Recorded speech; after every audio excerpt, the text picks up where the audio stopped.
All right. Shalom, ahab, wa, baraka. In other words, peace, love, and blessings. First and foremost, facing the east. Kal hala la Yahweh, Bahashim Yahushai, Waha, Rakoah, Kadash. Double honors to the elder apostles, the prophets, and the teachers, bringing out this 100% truth over at GMS for the last 30 plus years. Now today, my brother couldn't make it. He wasn't able to get a babysitter, so we're going to have to hold down the fort without him today. But I do have some precepts, so let's just get right into it. Let's go into the book of... Got my glasses today. I'm going to be able to see. I want to be able to see, guys. This is going to be great. All right. Not my normal spot because right half a block away they're having this giant festival. But what we're going to do today is we're going to go into 1 Corinthians chapter 13.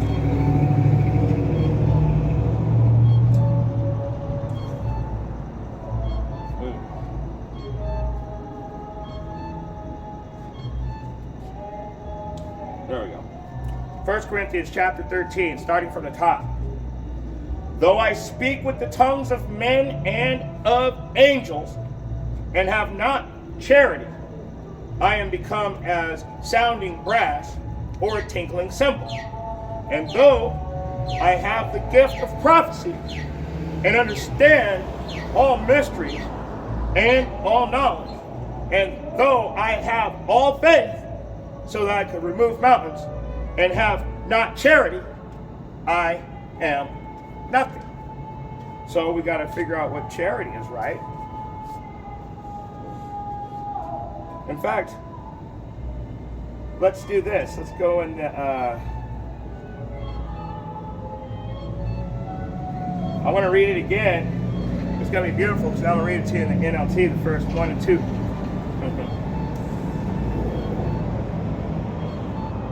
If I could speak all the languages of the earth and of the angels, but I didn't love others, I would only be a noisy gong or a clanging cymbal. So what does charity mean? Loving your brother.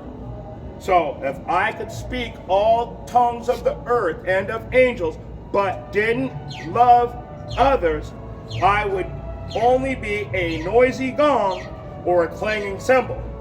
If I had the gift of prophecy, and if I understood all of Yahweh's secret plans and posed all knowledge, if I had such faith that I could move mountains, but didn't love others, I would be nothing. So the definition of charity is to love your brother. And why not? Let's get it. Love thy brother, and anyways, rebuke thy neighbor. What chapter and verse? I gotta get this real quick. I just wanted to. I gotta bring this out real quick now because we gotta know how to love your brother. If it tells you that you gotta love your brother and that's charity, let's go to Leviticus 19 and 17. Thou shalt not hate thy brother in thine heart. Thou shalt in anywise rebuke thy neighbor and not suffer sin upon him. So to love your brother, it means that you're going to rebuke him. So to correct somebody is actually a good thing. To tell them the right path is a good thing. So when it tells you that your brother's rebuking you, it's not that he's trying to tear you down. He's trying to build you up. But there's some things that, like in an old house, some of the stuff has to be removed and replaced with new materials. So some of the worldly things, all the worldliness that is in your life has to be removed and replaced with righteousness. Let's go back into it. Back to the Corinthians.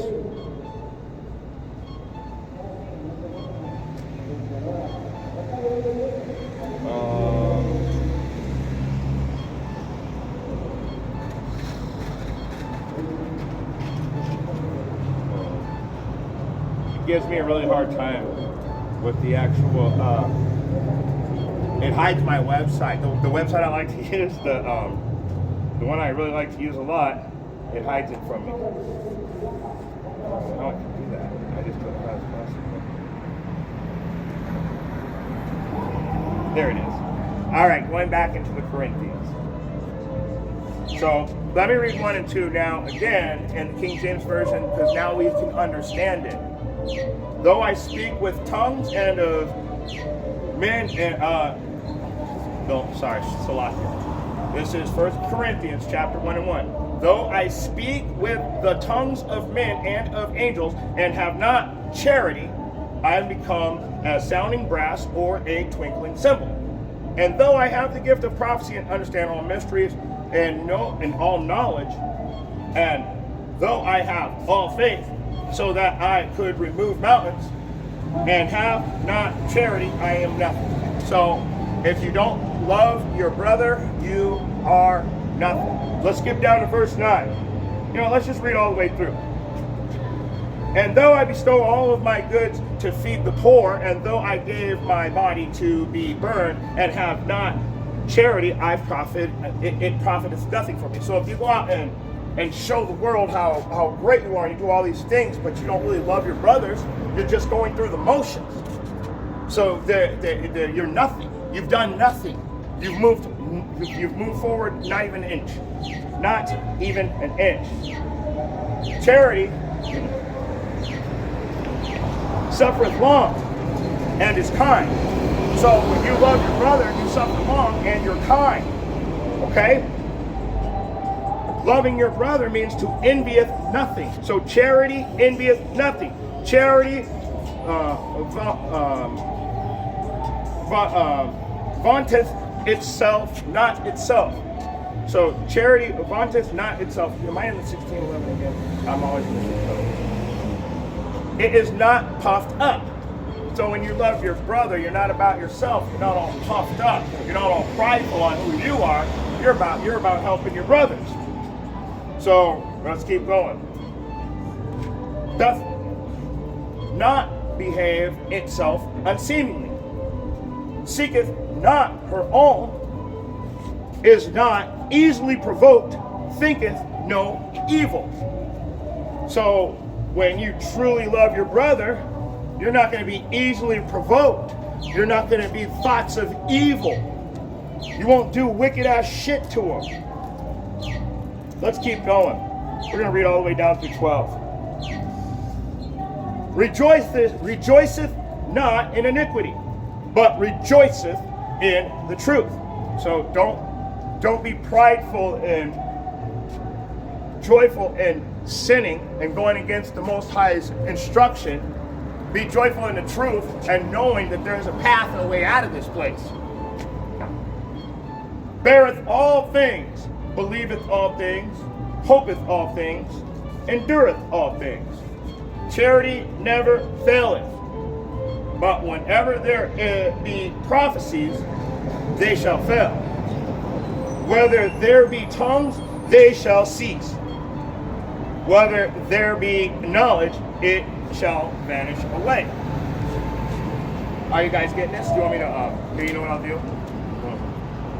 I'll break that one down for you guys in the NLT so I can word it better. So, let's go ahead and get 8 in the NLT.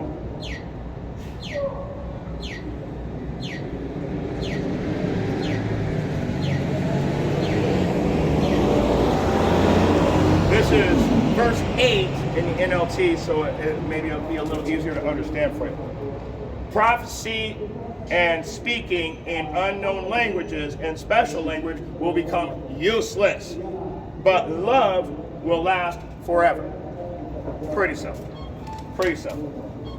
So, let's go back over to the King James Version. See, it doesn't give me the option. It don't give me the option for every other Bible version except the King James. I don't understand that. Except the King James. All right. Now that you guys understand what I'm talking about, for charity never faileth, but wherever there be prophecies, it shall fail. Whether there be tongues, they shall cease. whether there be knowledge, it will vanish away. Now you understand that. So, 1 Corinthians chapter 13 and verse 9. For we know in part, and we prophesy in part. So that's where all these other camps are like, see, you can't have 100% truth. Yeah, I can. I absolutely can have the 100% truth, because anything I read out of this book, I can break down correctly. So yes. But when that which is perfect is come, then that which is in part shall be done away. So the things that we don't know, that weren't written in this book for us to know, are the things it's talking about. Everything will be made plain. In other words, everything we'll know everything. The blocker on our brains will be removed, and believe me, some people are going to be real scared. So, verse 11. When I was a child, I spake as a child, I understood as a child, I thought as a child. But then shall I know, even as also I am known. And for I became a man and put away childish things. Let me read that again. I jumped that one again. So verse 11 again. When I was a child, I spake as a child. I understood as a child. I thought as a child. But when I became a man, I put away childish things. Let's get a precept on that.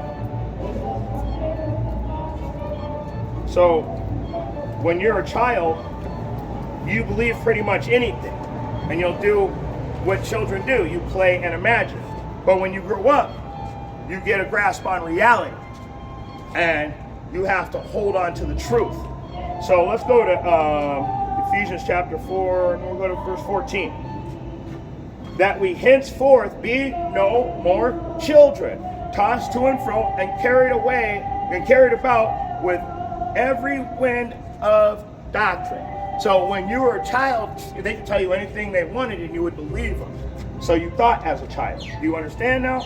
By the slay of men and cunning craftiness, whereby they lie in wait to deceive. So when you're a child, it was very easy for them to deceive you. But when you become a man, you have to grow up and grasp the truth. So let's go back over to 1 Corinthians chapter 13.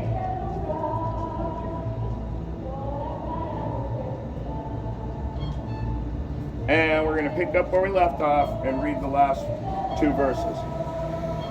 Now we see through glass darkly, but then face to face.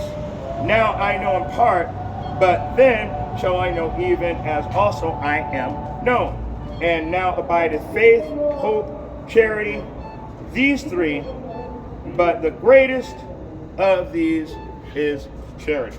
So you can have faith, you can have hope, but you have to love your brother. Without loving your brother, you're nothing. And you've done nothing, and all your works are null and void. So let's move around a little bit. Let's go to chapter 14 and down to verse 26. How is it then, brethren, when you come together, every one of you has a psalm, hath a doctrine, hath a tongue, hath a revelation, hath an interpretation. Let all things be done unto edifying. So, how is it that we have all these camps, and they all started in the same place, but every single person that's taken a bag or seems to be just doing great, they all seem to have something off about them. It seems like something's wrong with them. And you know why? Because they're working against you. They are now hirelings. They're hirelings. What's a hireling? Somebody that gets paid to do a job. So they're getting paid off to lie to you.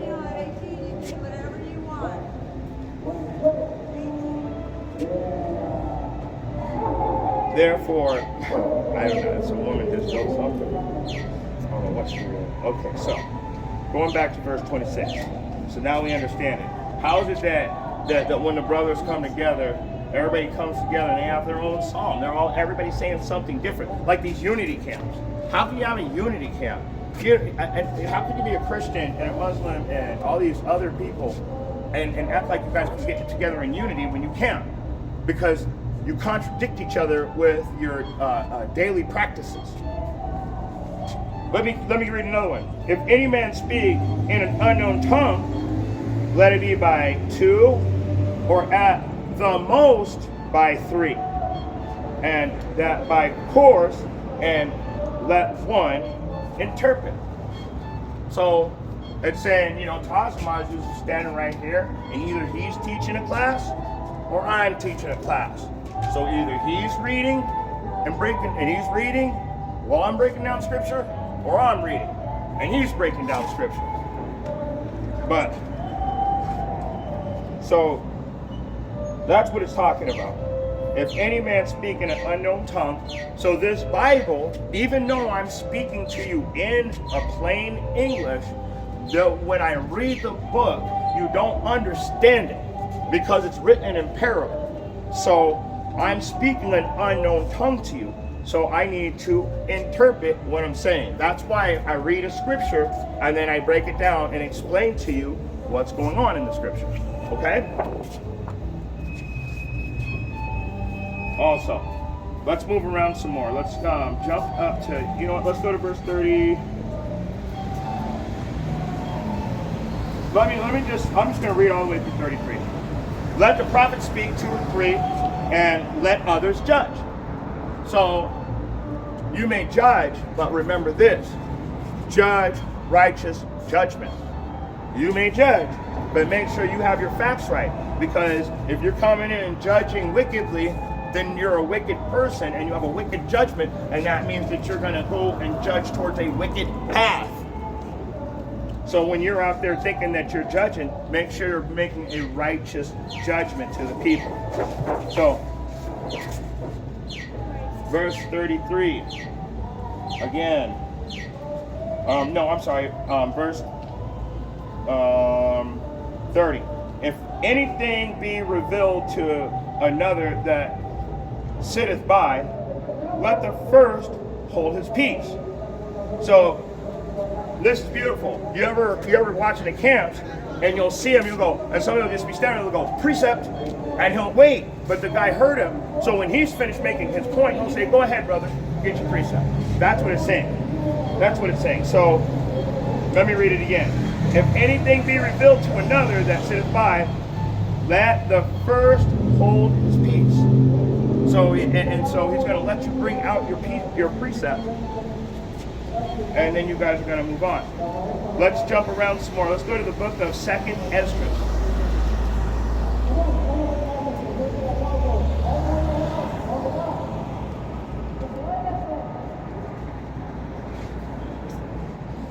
There it is. Go to chapter 4. And we're going to go right down to the point. Starting at verse 5. And I said, tell on my Lord. Then said he unto me, go thy way. Weigh me the weight of the fire, or measure me the blast of the wind, or call me again the day that is past. You know what's beautiful about that? Before I break this down, I want to tell you about that last part. Call me the day again that is past. So what it's telling you is, no, there is no such thing as time travel. You're not going back in time. All that is a bullshit lie. Sorry, it is. You're not taking the day back that's already passed. Yahweh Bahashim Yahweh Shai literally told you so. But what this is getting into, as like I said, we know in part, we prophesy in part, and then at the end, all things will be made plain. At the end, I'll tell you the weight of fire, and I'll measure the wind. At the end, when he makes everything plain. But right now, the knowledge I have, that 100% truth that I'm deeply and intimately involved with, is the knowledge, the doctrine, and the wisdom that was given to me in these scriptures. Okay? So, let me read it again. And I said, tell on me, O Lord, tell on me, my Lord. Then he said unto me, go thy way, weigh me the weight of the fire, and measure me the blast of the wind, or call me again the day that is past. There is no time travel according to the Bible. You cannot call again a day that is past. That's beautiful. So you guys can get over all that stuff that you see on YouTube. Also, verse 6. Then answered I and said, what man is able to do that thou should ask such a thing of me? He knows I can't do that. I don't have that kind of knowledge. That's not the 100% truth that we're talking about here. That's not that 100% truth. The 100% truth we're talking about is the knowledge and the wisdom, the basic knowledge and wisdom, and yes, the deep sayings that were given to us in the Bible. If it tells you you're not going to be able to do certain things in the Bible, don't close the Bible and decide, I'm going to try and figure that out. You're not going to do it. You are going to fail. So the only the chosen elect are going to, how would you say it? Are going to be able to use these verses to explain to you the 100% truth, okay? Either you're going to be playing semantics, and I want to say this: if you use the verses to dispute the 100% truth, then you're playing semantics. Then you're a fool. You're how do you say it? You're deeply rooted into evil. You hear the truth and you want to justify back to what you were told when you were a kid. And it just told you earlier. You're no longer a child. When you're a man, you grow up and you put away childish things. So when someone tells you the truth, you embrace it. Okay? So, the part I just read to you in Ezra has nothing to do with the 100% truth. 100% truth of what I was talking about, the fire and the wind, the fact that he told you measure it and that you can't. So the 100% truth of that is that you can't measure the wind or the blast of fire, or the fire and the blast of wind. You can't measure it. So that would be the truth. So let's move around some more. Let's go to the book of 1 John.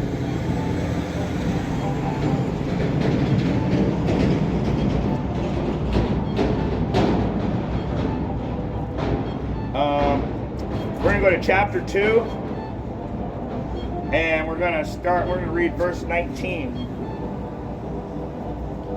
They went out from us, but they were not of us. For if they had been of us, they would no doubt have continued with us. But they went out, that they might be made manifest that they were not all of us. So, when you're learning this truth, and you guys are all coming together, and everybody has a different doctrine, it's telling you that when you went out of us, when you went out from us, in other words, you were taught the truth correctly by this is the truth right here. So when you're taught the truth correctly, you go out into the world, but you didn't like the truth that you heard. For if they had been of us, they would have no doubt continued in the truth they were taught. Okay? But they went out, that they might be made manifest that they were not all of us. In other words, they wanted everybody to know that, oh, that doctrine's wrong, this is wrong. I'm from the tribe of Judah, but this chart's wrong. How'd you figure it out? Well, the chart's right there. The chart's right there, that's how I figured it out, but the chart's wrong. So the chart was only right for you. And so you guys see how stupid you sound. You got taught the truth. And you know, this goes into all of you false teachers and all you false camps. And the guy I was talking about this morning, this is perfect. I just put out a class this morning showing a guy teaching 100% truth. Then all of a sudden he was the aquaponics bald guy. Now he's telling you that the Exodus never happened. So we shouldn't have Levitical laws. There's no Israelites. There was never an Exodus. That means that We don't have a Passover. So he just literally said the whole Bible's fake in one statement. The Exodus never happened. Well, that's you were taught by us. I remember 5 years ago when you were teaching that. Now all of a sudden you were chopping lambs and keeping Passovers. Now the Exodus never happened. You know how stupid you look? You know what? I gotta get that precept now. Let's bring it out again. Every time I think about this guy, I have to bring out this precept. I'm gonna go in James this time. This goes right with Ephesians 4 and 14, but I'm gonna bring it out in James this time. I'm gonna start at verse 5. If any of you lack wisdom, let him ask Yahweh that giveth to all men liberally and upbraideth not, and it shall be given him. So, what did you do? You fell away from the truth. Now you're all bugged out. You're all bugged out in your head. You're all over the place. You're tossed to and fro. So, if you would have stuck with the truth and didn't fall away from it, everybody has problems in their personal life. And you can't just decide, oh, it's because of the truth that I had all these. No. The truth set you free and was making room for all the glorious benefits, and then you decided that the truth was the problem. Horrible. So let me show you something. Verse 6. But let him ask in faith, nothing wavering. For he that wavereth is like the waves of the sea, driven with the wind and tossed. And what are you being tossed by? False doctrine. Like I told you, I'll bring it out again. I might as well, because these two verses go hand in hand. They literally go hand in hand. Ephesians 4 and 14. And honestly, I'm only bringing this out the second time in this class now, because what it's telling you in James is that you're being tossed. Well, what are you being tossed by? So let's see. 14. That we henceforth be no more children, tossed to and fro, carried about with every wind of doctrine. So you're over here, you're over there. Now you're telling everybody the Exodus never happened. You've got to be crazy. By the sleight of men and the cunning craftiness whereby they lie in wait to deceive. So you're out lying to the people now. I'm wondering if they're paying you for that one. You got to be getting paid to do that. So now we got that. Let's go back into 1 John, and we're at chapter 2, and we were at verse 19, so let's read it again. So now you know, well, no, we'll go to 20. You understand now that they went out from us, but they're not of us. In other words, they learn the same thing, but they don't teach the same thing. Simple breakdown. 20. But ye have an unction from the Holy One, and ye know all things. So, like I said, going back into it, all things that are known are what's written in the book. Like it said, you're not going to be able to measure the wind or a blast of fire. It's written in the book saying you can't do those things. You can't time travel. It's saying in the book that 100% truth means to read the words. Oh, I don't know this word. I better do a vocabulary lesson and look it up. People just make stuff up. That's what they love to do. But then when you look up the word, it says it doesn't line up to what you're talking about. It never lines up. That's why Christians never come around. That's why they stay confounded. Because they know better than to mess with people that study for real. You can't go out there with all your feelings and all that.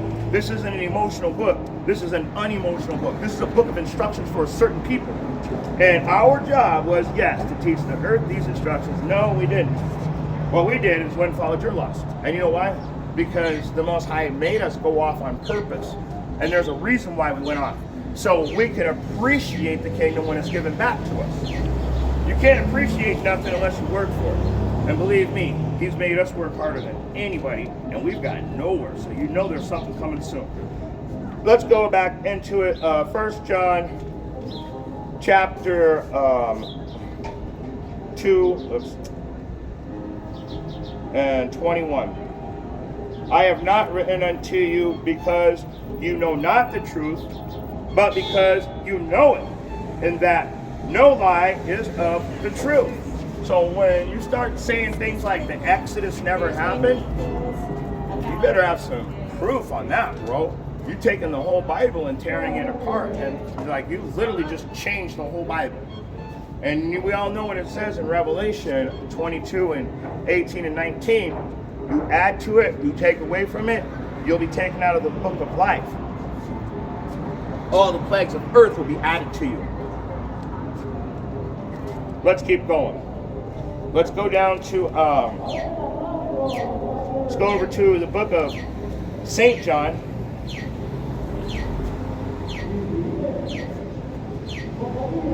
Chapter 15. Stay in the shade. All right, let's go down to verse 14. Yea, ye are my friends, if ye do whatsoever I command you. Let's see.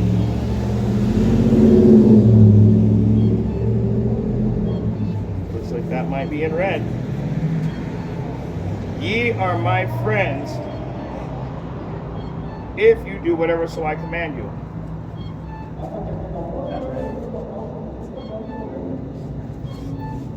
I can't see that one. I know what's in red, but I was like, that's in red. So we all know what that means. It means that Yahushua is telling you, if you follow the instructions I gave you the way I did them, what is he going to do? What is he going to do? Let's see. If you do whatsoever I command you, you are my friend. That's the only friend I want right now. I already got my family. That's the only friend I want. I don't want any other friends. If you're an Israelite, you're my family. But the only friend I want right now is Yahweh, Mahashem Yahushua. Okay? Yahweh Yahushua. Let's read 15. We'll just keep going down. We're gonna read a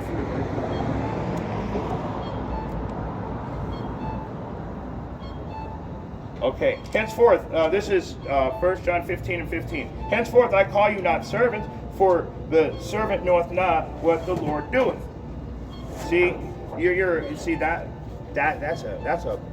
deep right there. Your boss ain't telling you what he's doing because he sees you as the servant. So he doesn't have to tell you what he's doing. Okay? The servant. But let's keep going. But I have called you friends, for all things that I have heard of my Father I have made known unto you. So we're no longer servants. We're not his servants, we're his friends, because the things that he made known to us are the things that we're trying to teach to the world. Go out to the highways and the hedges and preach to the wind, that my house may be filled. Let's jump around some more, because this is the 100% truth. This is what the 100% truth really is. So let's go ahead and jump around some more. Let's go to St. John. We're going to go to next chapter, chapter 16. And we're going to read verses 12. I have yet many things to say unto you, but ye cannot bear them now. So, like he said, he's going to make it all plain in the end. We know in part, we prophesy in part. The things that he's told us, that's our 100% truth. That's our prophesying and our knowing. But there's things that he's going to teach us in the end that are going to make us, how would you say it? It's going to make us whole. We're literally going to know everything. Let's keep going. Verse, let's jump. I'm going to read all the way down. Howbeit when he, the Spirit of truth, is come, and you know the Spirit of truth is, he will guide you into all truth. For he shall not speak of himself, but whatsoever he shall hear, that shall he speak, and he will show you things to come. That's beautiful on two different levels. That's beautiful. So, howbeit when the Spirit of truth is come, he will guide you in all truth. For he shall not speak of himself. He's going to speak of his Father. But whatsoever he shall hear, that shall he speak. And why I said that's deep on two different levels it makes me think of when one prophet is reading and the other prophet's breaking down the scripture. Let me keep going. And he will show you things to come. What does it mean to be a prophet? What does the word prophet mean? It means to say before. To say something before it happens. Let's keep going. Let's go over to the book of John. We're going to go back 2 chapters to chapter 14. And we're going to read verse 25 first, and then we're going to go back, and then we're going to read through it. I want to show you something. Let me just read right through it. I don't need to go 25 first. I'm going to start at 23, and then I'm going to read down to 26. Yahushua answered and said unto him, if any man love me, he will keep my words, and my Father will love him, and we come into him and make our abode with him. So in other words, if you really truly love the Most High, you'll fall back into the truth. He didn't say, oh, well, just these specific commandments that I gave to you after I did away with everything, when clearly it says that my word changes not. My words don't change. So if he says that there's laws, there's statutes and commandments, we better keep them, because you know what could happen to you if you don't. The curses. Deuteronomy 28, 15 through 68. Unto this day we're still in captivity. Unto this day we have a spiritual yoke of iron upon our necks. We are literally slaves to tribute. We're slaves to tribute. So let me keep going. He that loveth me not and keepeth not my sayings, and the word which ye hear is not mine, but the Father's which sent me. So when you loveth Yahweh, you want Yahweh Shai not, and you hate what he's saying, those words were sent down from the Creator. Those words were sent from the Creator for him to say. So he wants you to remember that. So just remember them that you keep that same energy when he comes back. Keep that same I can do what I want energy. Keep that same. Let me read it again. He that loveth me not keepeth not my sayings, and the word which you hear is not mine, but the Father's that sent me. So going against the truth. That's that energy I'm talking about. Bring that same energy when my Father returns. Let's see who's who. We're going to see a real who's who. This is getting ready to go down, and people are really just relaxed. These things have I spoken unto you, being yet present with you. But the Comforter, which is the Holy Spirit, whom the Father will send in my name, he shall teach you all things, and bring all things to your remembrance. We remember some things. Whatsoever I have said unto you. So remember that. He put these sayings in our remembrance. And if you're a black, Hispanic, or Native nation, you're one of the true Israelites. And you have to come back to the truth. No matter how bad it looks, it's better in the kingdom than it is here. This has already been done to us. All these things really happened. All this is real.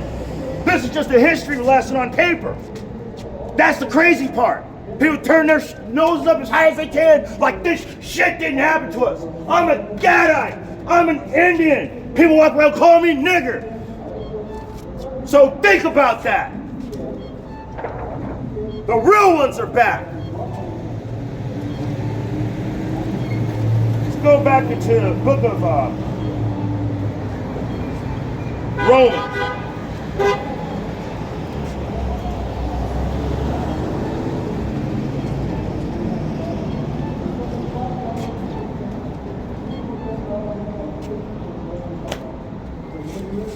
It's my favorite, some of my favorite verses in the Bible right here. This is the book of Romans, starting at chapter 8, starting at verse 5. For they that are after the flesh do mind things of the flesh, but they that are after the Spirit, things of the Spirit. So you want to live your fleshly, your carnal, your wicked, I don't care, do as I will life. You're after the flesh, you're not after the Spirit. For to be carnal minded is death. So to have a worldly life is death. But to be spiritual minded is life and peace. Because the carnal minded is enmity against God, hatred. The word enmity means hatred against Yahweh. For it is not subject to the law of Yahweh, neither indeed can be. How can you be subject to something that you hate? You can't subject yourself. You can't conform to what you hate. All that stuff happened to us. Remember? That really happened to us. And now there's going to be a payback. And Yahweh Bahashim, Yahweh Shai is coming to repay you. The weapons of our war are not carnal but spiritual. We're not here to fight. We're here to tell you what's getting ready to happen. The word prophet means to say before.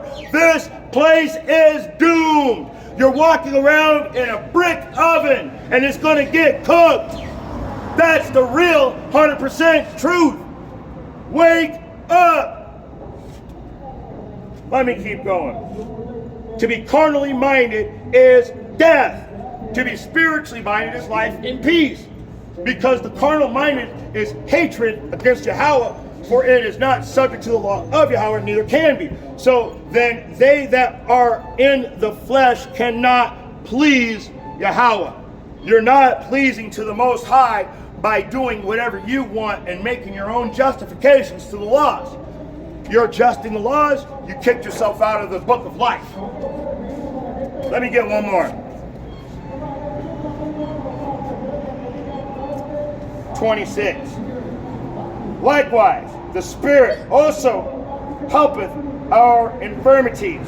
For we know not what we should pray as we ought, but the Spirit itself make intercession for us with groanings and which cannot be uttered.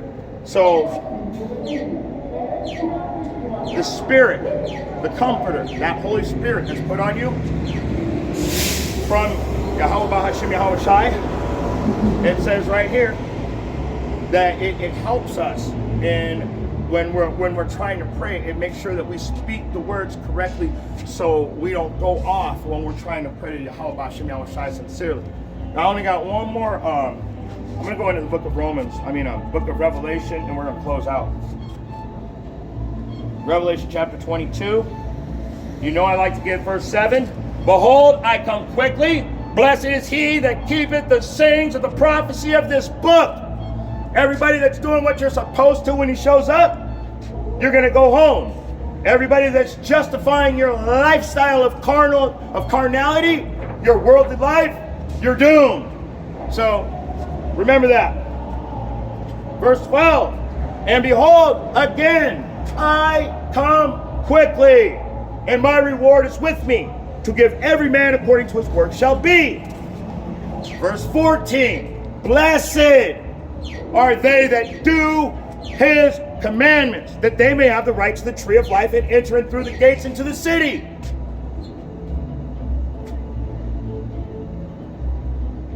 Isn't that what Yahweh Shai said? Do what I command you and you're my friend. I mean, I'm not going off in any way, shape, or form. This is a perfect harmony. Two more. Revelation 22 and 18. For I testify unto every man that heareth the words of the prophecy of this book, if any man shall add unto these things, Yahweh shall add unto him the plagues that are written in this book. And if any man shall take away from the words of the book of this prophecy, Yahweh shall take away his part out of the book of life and out of the holy city and from the things which are written in this book. If you got eyes to see and ears to hear, I hope you're able to get something out of this message. Shalom. Oh wait, one more thing. I want to give all praise, honor, and glory, double honor, double praise, double glory to Yahweh Bahashem Yahushai, Bahashem Rakakwadash. Shalom.